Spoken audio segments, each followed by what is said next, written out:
Manajemen Sumber Daya Informasi Agribisnis oleh Winda Saputriani Saragi, PM 188220124 dari kelas A3 Agribisnis. Konsep e-commerce dalam bidang agribisnis. Pengertian e-commerce. E-commerce merupakan wujud kemajuan teknologi pada aspek bisnis yang memadukan antara mekanisme konvensional dan digital. E-commerce menciptakan sebuah sistem ekonomi baru yang menghubungkan antara produsen, penjual, dan konsumen melalui sebuah teknologi yang tidak pernah dilakukan sebelumnya. Konsep e-commerce. Konsep utama e-commerce adalah pasar digital. Pasar digital merupakan sebuah area di mana jutaan orang dapat saling bertukar informasi dalam jumlah yang besar secara langsung, cepat, dan gratis.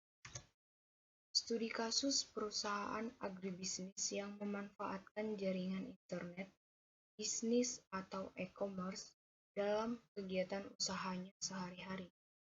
Begitu banyak yang menggantungkan diri pada lapangan pekerjaan pertanian ini. Ada sebagian para pekerja pertanian yang bertanya demikian, dapatkah manfaat kemajuan teknologi informasi ini dinikmati oleh para pekerja di lapangan pertanian tersebut? Jika dilihat secara sepintas dalam kacamata agribisnis, hal ini dapat dilacak karena agribisnis sendiri adalah bisnis di bidang pertanian yang proses kerjanya merupakan kesatuan sistem dari penyediaan sarana produksi, kegiatan on-farm atau produksi primer, pengolahan produksi atau produksi sekunder, jasa dan pemasaran atau produksi tersier, sampai pihak konsumen. Studi case ini ingin mendapatkan kejelasan mengenai pemanfaatan internet bisnis yang diwujudkan dengan adanya website pada bidang agribisnis, terutama pemanfaatan dalam proses kerja sehari-hari. Permasalahan yang dikembangkan dalam penelitian ini adalah ingin mengetahui pemanfaatan jaringan pasar elektronik atau e-commerce oleh pelaku usaha agribisnis sehingga dapat meningkatkan kesejahteraan dan dapat mendorong proses pemberdayaan komunitas petani. Sedang, tujuan dari penelitian ini adalah memperoleh gambaran mengenai pemanfaatan jaringan perdagangan elektronik dalam meningkatkan kesejahteraan pelaku usaha agribisnis dan gambaran mengenai jaringan perdagangan elektronik yang paling sesuai dalam memperdayakan komunitas petani, serta merumuskan satu model pemberdayaan komunitas petani. Metode penelitian yang dipakai adalah kualitatif, itu wawancara mendalam atau in-depth interview, baik bertemu secara langsung. Sebagai pelengkap, dipergunakan pula data kuantitatif sebagai data sekunder, dapat dari website pelaku usaha agribisnis, laporan-laporan hasil survei yang pernah dilakukan, dan kepustakaan. Hasil penelitian menunjukkan bahwa pemanfaatan e-commerce terutama adalah sebagai media promosi, komunikasi, dan informasi. Pemanfaatan ini sangat berpengaruh pada keefektifan dan keefisienan proses kerja. Jika secara intens dan maksimal dilakukan oleh para pelaku agribisnis atau pertanian.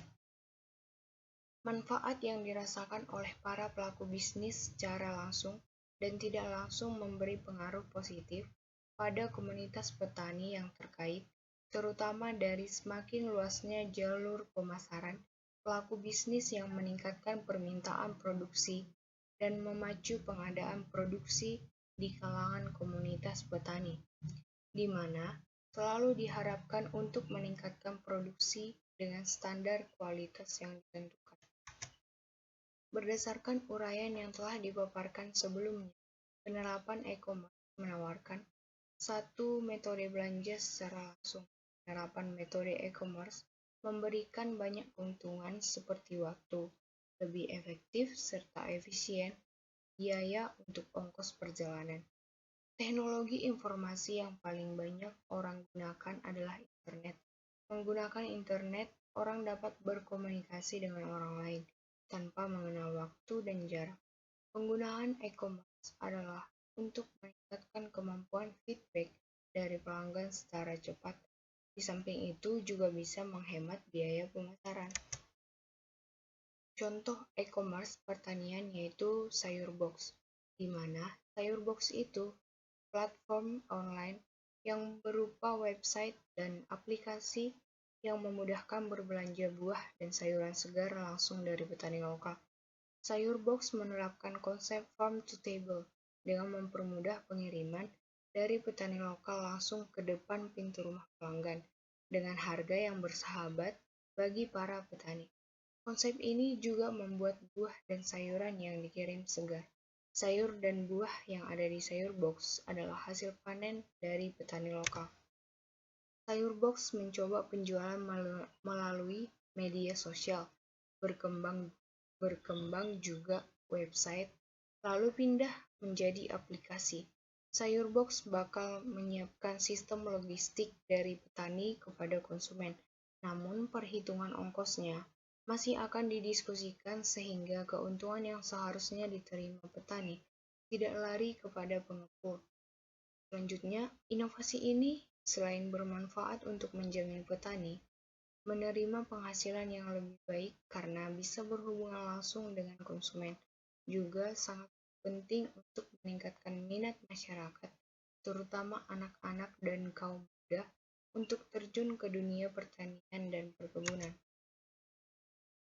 Slide selanjutnya, sistem pemesanan Sayurbox adalah pemesanan di depan atau pre-order, sehingga meminimalkan jumlah bahan segar yang terbuang. Setelah konsumen memesan Sayurbox, akan melakukan agregasi jumlah pesanan konsumen dan menginformasikan kepada petani mitra tentang jumlah bahan segar yang harus dipanen. Bahan segar yang baru dipanen kemudian dikirimkan ke hub Sayurbox untuk segera dikemas dan diantarkan kepada konsumen sesuai dengan pesanan masing-masing. Tantangan terbesar untuk mengembangkan pelayanan ini adalah meyakinkan petani untuk ikut dalam ekosistem Sayurbox. Selain sistem pengepul sudah mengakar sejak lama, kendala lainnya juga karena kesulitan petani dalam menggunakan teknologi dalam transaksi jual-beli, apalagi tidak semua petani memiliki smartphone. Oleh karena itu, Sayurbox pun mengambil jalur insentif alternatif seperti dengan mengedukasi konsumen untuk membeli langsung produk dari petani. Kendala yang dihadapi bidang Sayurbox adalah meyakinkan petani untuk ikut dalam ekosistem Sayurbox dan pada tingkat petani yaitu yang pertama, apabila petani menanam jenis sayur dan buah yang diinginkan oleh beberapa konsumen, petani akan kesulitan di mana tidak semua sayur dan buah tersebut akan dipanen karena hanya beberapa konsumen yang ingin membelinya. Yang kedua, konsumen tidak tertarik dengan sayur dan buah yang disediakan di platform Sayurbox karena kurang bervariasi. Yang ketiga, banyak kendala yang akan dihadapi petani yang menanam tumbuhan organik seperti gagal panen, yaitu disebabkan karena adanya serangan hama yang susah untuk diberantas jika tidak menggunakan pestisida kimia. Baik, terima kasih.